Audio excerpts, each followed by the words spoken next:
KaraokeBooks. The Odyssey. Written by Homer. Translated by Samuel Butler. Book 16. Ulysses reveals himself to Telemachus. Meanwhile, Ulysses and the swineherd had lit a fire in the hut and were getting breakfast ready at daybreak, for they had sent the men out with the pigs. When Telemachus came up, the dogs did not bark but fawned upon him, so Ulysses, hearing the sound of feet and noticing that the dogs did not bark, said to Eumaeus, "Eumaeus, I hear footsteps. I suppose one of your men or someone of your acquaintance is coming here, for the dogs are fawning upon him and not barking." The words were hardly out of his mouth before his son stood at the door. Eumaeus sprang to his feet, and the bowls in which he was mixing wine fell from his hands, as he made towards his master.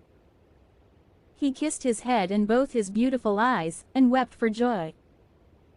A father could not be more delighted at the return of an only son, the child of his old age, after 10 years' absence in a foreign country and after having gone through much hardship. He embraced him, kissed him all over as though he had come back from the dead, and spoke fondly to him saying, "So you are come, Telemachus, light of my eyes that you are. When I heard you had gone to Pylos, I made sure I was never going to see you any more. Come in, my dear child, and sit down, that I may have a good look at you now you are home again. It is not very often you come into the country to see us herdsmen, you stick pretty close to the town generally. I suppose you think it better to keep an eye on what the suitors are doing." "So be it, old friend," answered Telemachus, "but I am come now because I want to see you, and to learn whether my mother is still at her old home or whether someone else has married her, so that the bed of Ulysses is without bedding and covered with cobwebs." "She is still at the house," replied Eumaeus, grieving and breaking her heart, and doing nothing but weep, both night and day continually. As he spoke he took Telemachus' spear, whereon he crossed the stone threshold and came inside. Ulysses rose from his seat to give him place as he entered, but Telemachus checked him. "Sit down, stranger," said he, "I can easily find another seat, and there is one here who will lay it for me." Ulysses went back to his own place, and Eumaeus strewed some green brushwood on the floor and threw a sheepskin on top of it for Telemachus to sit upon. Then the swineherd brought them platters of cold meat, the remains from what they had eaten the day before, and he filled the bread baskets with bread as fast as he could. He mixed wine also in bowls of ivy wood, and took his seat facing Ulysses. Then they laid their hands on the good things that were before them, and as soon as they had had enough to eat and drink, Telemachus said to Eumaeus, "Old friend, where does this stranger come from? How did his crew bring him to Ithaca, and who were they? For assuredly he did not come here by land." To this you answered, "O swineherd Eumaeus, my son, I will tell you the real truth. He says he is a Cretan, and that he has been a great traveler. At this moment he is running away from a Thesprotian ship, and has taken refuge at my station, so I will put him into your hands. Do whatever you like with him, only remember that he is your suppliant." "I am very much distressed," said Telemachus, "by what you have just told me. How can I take this stranger into my house? I am as yet young, and am not strong enough to hold my own if any man attacks me. My mother cannot make up her mind whether to stay where she is and look after the house out of respect for public opinion and the memory of her husband, or whether the time is now come for her to take the best man of those who are wooing her, and the one who will make her the most advantageous offer. Still, as the stranger has come to your station, I will find him a cloak and shirt of good wear, with a sword and sandals, and will send him wherever he wants to go. Or if you like, you can keep him here at the station, and I will send him clothes and food that he may be no burden on you and on your men. But I will not have him go near the suitors, for they are very insolent, and are sure to ill-treat him in a way that would greatly grieve me. No matter how valiant a man may be, he can do nothing against numbers, for they will be too strong for him." Then Ulysses said, "Sir, it is right that I should say something myself. I am much shocked about what you have said about the insolent way in which the suitors are behaving in despite of such a man as you are. Tell me, do you submit to such treatment tamely, or has some god set your people against you? May you not complain of your brothers, for it is to these that a man may look for support, however great his quarrel may be? I wish I were as young as you are and in my present mind. If I were son to Ulysses, or, indeed, Ulysses himself, I would rather someone came and cut my head off, but I would go to the house and be the bane of every one of these men. If they were too many for me, I being single-handed, I would rather die fighting in my own house than see such disgraceful sights day after day, strangers grossly maltreated, and men dragging the women servants about the house in an unseemly way, wine drawn recklessly, and bread wasted all to no purpose for an end that shall never be accomplished. And Telemachus answered, I will tell you truly everything. There is no enmity between me and my people, nor can I complain of brothers, to whom a man may look for support however great his quarrel may be. Jove has made us a race of only sons. Laertes was the only son of Arceisius, and Ulysses only son of Laertes. I am myself the only son of Ulysses who left me behind him when he went away, so that I have never been of any use to him. Hence it comes that my house is in the hands of numberless marauders, for the chiefs from all the neighboring islands, Dulichium, Same, Zacynthus, as also all the principal men of Ithaca itself, are eating up my house under the pretext of paying court to my mother, who will neither say point blank that she will not marry, nor yet bring matters to an end, so they are making havoc of my estate, and before long will do so with myself into the bargain. The issue, however, rests with heaven. But do you, old friend Eumaeus, go at once and tell Penelope that I am safe and have returned from Pylos. Tell it to herself alone, and then come back here without letting anyone else know, for there are many who are plotting mischief against me. I understand and heed you, replied Eumaeus. You need instruct me no further, only as I am going that way say whether I had not better let poor Laertes know that you are returned. He used to superintend the work on his farm in spite of his bitter sorrow about Ulysses, and he would eat and drink at will along with his servants. But they tell me that from the day on which you set out for Pylos he has neither eaten nor drunk as he ought to do, nor does he look after his farm, but sits weeping and wasting the flesh from off his bones. More's the pity, answered Telemachus, I am sorry for him, but we must leave him to himself just now. If people could have everything their own way, the first thing I should choose would be the return of my father, but go, and give your message, then make haste back again, and do not turn out of your way to tell Laertes. Tell my mother to send one of her women secretly with the news at once, and let him hear it from her. Thus did he urge the swineherd. Eumaeus, therefore, took his sandals, bound them to his feet, and started for the town. Minerva watched him well off the station, and then came up to it in the form of a woman, fair, stately, and wise. She stood against the side of the entry, and revealed herself to Ulysses, but Telemachus could not see her, and knew not that she was there, for the gods do not let themselves be seen by everybody. Ulysses saw her, and so did the dogs, for they did not bark, but went scared and whining off to the other side of the yards. She nodded her head and motioned to Ulysses with her eyebrows, whereon he left the hut and stood before her outside the main wall of the yards. Then she said to him, Ulysses, noble son of Laertes, it is now time for you to tell your son. Do not keep him in the dark any longer, but lay your plans for the destruction of the suitors, and then make for the town. I will not be long in joining you, for I too am eager for the fray. As she spoke she touched him with her golden wand. First she threw a fair clean shirt and cloak about his shoulders, then she made him younger and of more imposing presence, she gave him back his color, filled out his cheeks, and let his beard become dark again. Then she went away and Ulysses came back inside the hut.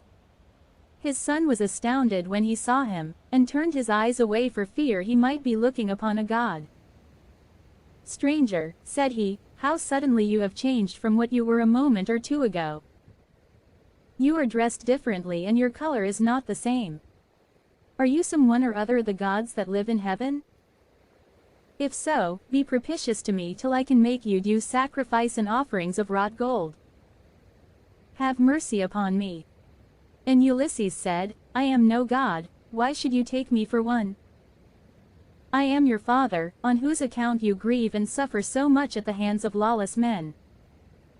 As he spoke he kissed his son, and a tear fell from his cheek onto the ground, for he had restrained all tears till now. But Telemachus could not yet believe that it was his father, and said, "You are not my father, but some god is flattering me with vain hopes that I may grieve the more hereafter. No mortal man could of himself contrive to do as you have been doing, and make yourself old and young at a moment's notice, unless a god were with him. A second ago you were old and all in rags, and now you are like some god come down from heaven." Ulysses answered, "Telemachus, you ought not to be so immeasurably astonished at my being really here. There is no other Ulysses who will come hereafter. Such as I am, it is I, who after long wandering and much hardship have got home in the 20th year to my own country. What you wonder at is the work of the redoubtable goddess Minerva, who does with me whatever she will, for she can do what she pleases. At one moment she makes me like a beggar, and the next I am a young man with good clothes on my back. It is an easy matter for the gods who live in heaven to make any man look either rich or poor." As he spoke he sat down, and Telemachus threw his arms about his father and wept. They were both so much moved that they cried aloud like eagles or vultures with crooked talons that have been robbed of their half-fledged young by peasants. Thus piteously did they weep, and the sun would have gone down upon their mourning if Telemachus had not suddenly said, "In what ship, my dear father, did your crew bring you to Ithaca? Of what nation did they declare themselves to be, for you cannot have come by land?" "I will tell you the truth, my son," replied Ulysses. "It was the Phaeacians who brought me here. They are great sailors, and are in the habit of giving escorts to anyone who reaches their coasts. They took me over the sea while I was fast asleep, and landed me in Ithaca, after giving me many presents in bronze, gold, and raiment.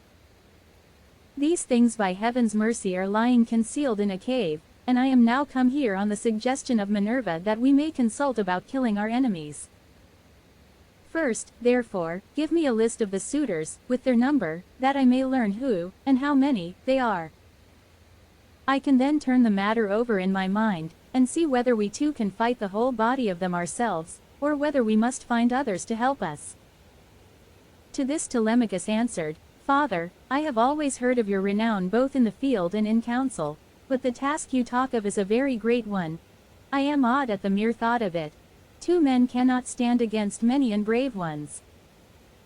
There are not 10 suitors only, nor twice 10, but 10 many times over. You shall learn their number at once.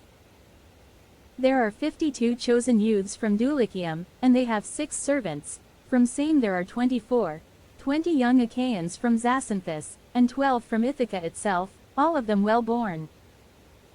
They have with them a servant Medon, a bard, and 2 men who can carve a table. If we face such numbers as this, you may have bitter cause to rue your coming, and your revenge. See whether you cannot think of someone who would be willing to come and help us." "Listen to me," replied Ulysses, "and think whether Minerva and her father Jove may seem sufficient, or whether I am to try and find someone else as well." "Those whom you have named," answered Telemachus, "are a couple of good allies, for though they dwell high up among the clouds they have power over both gods and men. These 2, continued Ulysses, will not keep long out of the fray, when the suitors and we join fight in my house. Now, therefore, return home early tomorrow morning, and go about among the suitors as before. Later on the swineherd will bring me to the city disguised as a miserable old beggar. If you see them ill-treating me, steel your heart against my sufferings, even though they drag me feet foremost out of the house, or throw things at me. Look on and do nothing beyond gently trying to make them behave more reasonably, but they will not listen to you, for the day of their reckoning is at hand. Furthermore I say, and lay my saying to your heart, when Minerva shall put it in my mind, I will nod my head to you, and on seeing me do this you must collect all the armor that is in the house and hide it in the strong storeroom. Make some excuse when the suitors ask you why you are removing it. Say that you have taken it to be out of the way of the smoke, inasmuch as it is no longer what it was when Ulysses went away, but has become soiled and begrimed with soot. Add to this more particularly that you are afraid Jove may set them on to quarrel over their wine, and that they may do each other some harm which may disgrace both banquet and wooing, for the sight of arms sometimes tempts people to use them. But leave a sword and a spear apiece for yourself and me, and a couple of ox-hide shields so that we can snatch them up at any moment. Jove and Minerva will then soon quiet these people. There is also another matter. If you are indeed my son and my blood runs in your veins, let no one know that Ulysses is within the house, neither Laertes, nor yet the swineherd, nor any of the servants, nor even Penelope herself. Let you and me exploit the women alone, and let us also make trial of some other of the men servants, to see who is on our side and whose hand is against us. Father, replied Telemachus, you will come to know me by and by, and when you do you will find that I can keep your counsel. I do not think, however, the plan you propose will turn out well for either of us. Think it over. It will take us a long time to go the round of the farms and exploit the men, and all the time the suitors will be wasting your estate with impunity and without compunction. Prove the women by all means, to see who are disloyal and who guiltless, but I am not in favor of going round and trying the men. We can attend to that later on, if you really have some sign from Jove that he will support you. Thus did they converse, and meanwhile the ship which had brought Telemachus and his crew from Pylos had reached the town of Ithaca. When they had come inside the harbor they drew the ship on to the land. Their servants came and took their armor from them, and they left all the presents at the house of Clytius. Then they sent a servant to tell Penelope that Telemachus had gone into the country, but had sent the ship to the town to prevent her from being alarmed and made unhappy. This servant and Eumaeus happened to meet when they were both on the same errand of going to tell Penelope. When they reached the house, the servant stood up and said to the queen in the presence of the waiting women, your son, madam, is now returned from Pylos. But Eumaeus went close up to Penelope, and said privately all that her son had bidden him tell her. When he had given his message he left the house with its outbuildings and went back to his pigs again. The suitors were surprised and angry at what had happened, so they went outside the great wall that ran round the outer court, and held a council near the main entrance. Eurymachus, son of Polybus, was the first to speak. My friends, said he, this voyage of Telemachus's is a very serious matter. We had made sure that it would come to nothing. Now, however, let us draw a ship into the water, and get a crew together to send after the others and tell them to come back as fast as they can. He had hardly done speaking when Amphinomus turned in his place and saw the ship inside the harbor, with the crew lowering her sails, and putting by their oars. So he laughed, and said to the others, we need not send them any message, for they are here. Some god must have told them, or else they saw the ship go by, and could not overtake her. On this they rose and went to the waterside. The crew then drew the ship on shore.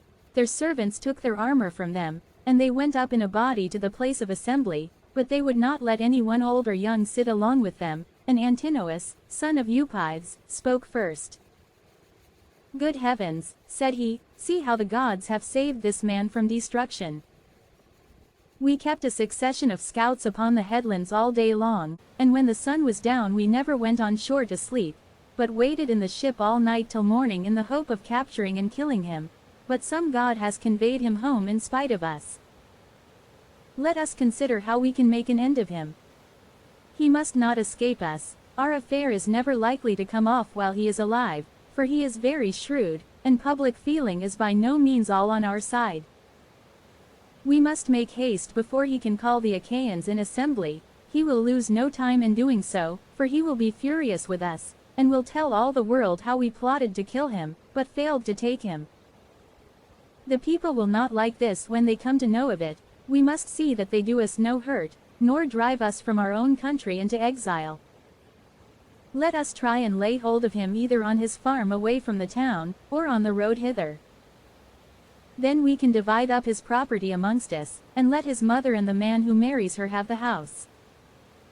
If this does not please you, and you wish Telemachus to live on and hold his father's property, then we must not gather here and eat up his goods in this way, but must make our offers to Penelope each from his own house, and she can marry the man who will give the most for her, and whose lot it is to win her." They all held their peace until Amphinomus rose to speak. He was the son of Nisus, who was son to King Eurystheus, and he was foremost among all the suitors from the wheat-growing and well-grassed island of Dulichium. His conversation, moreover, was more agreeable to Penelope than that of any of the other suitors, for he was a man of good natural disposition. "My friends," said he, speaking to them plainly and in all honesty, "I am not in favor of killing Telemachus. It is a heinous thing to kill one who is of noble blood. Let us first take counsel of the gods, and if the oracles of Jove advise it, I will both help to kill him myself, and will urge everyone else to do so, but if they dissuade us, I would have you hold your hands." Thus did he speak, and his words pleased them well, so they rose forthwith and went to the house of Ulysses, where they took their accustomed seats. Then Penelope resolved that she would show herself to the suitors.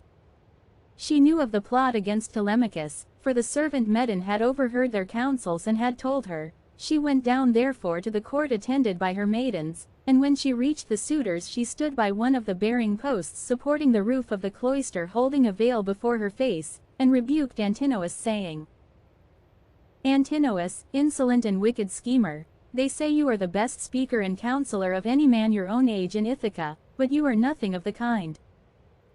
Madman, why should you try to compass the death of Telemachus, and take no heed of suppliants, whose witness is Jove himself? It is not right for you to plot thus against one another. Do you not remember how your father fled to this house in fear of the people, who were enraged against him for having gone with some Taphian pirates and plundered the Thesprotians who were at peace with us? They wanted to tear him in pieces and eat up everything he had, but Ulysses stayed their hands although they were infuriated, and now you devour his property without paying for it, and break my heart by wooing his wife and trying to kill his son. Leave off doing so, and stop the others also." To this Eurymachus son of Polybus answered, "Take heart, Queen Penelope daughter of Icarius, and do not trouble yourself about these matters. The man is not yet born, nor never will be, who shall lay hands upon your son Telemachus, while I yet live to look upon the face of the earth. I say, and it shall surely be, that my spear shall be reddened with his blood, for many a time has Ulysses taken me on his knees, held wine up to my lips to drink, and put pieces of meat into my hands. Therefore Telemachus is much the dearest friend I have, and has nothing to fear from the hands of us suitors. Of course, if death comes to him from the gods, he cannot escape it." He said this to quiet her, but in reality he was plotting against Telemachus. Then Penelope went upstairs again and mourned her husband till Minerva shed sleep over her eyes. In the evening Eumaeus got back to Ulysses and his son, who had just sacrificed a young pig of a year old and were helping one another to get supper ready. Minerva therefore came up to Ulysses, turned him into an old man with a stroke of her wand, and clad him in his old clothes again, for fear that the swineherd might recognize him and not keep the secret, but go and tell Penelope. Telemachus was the first to speak.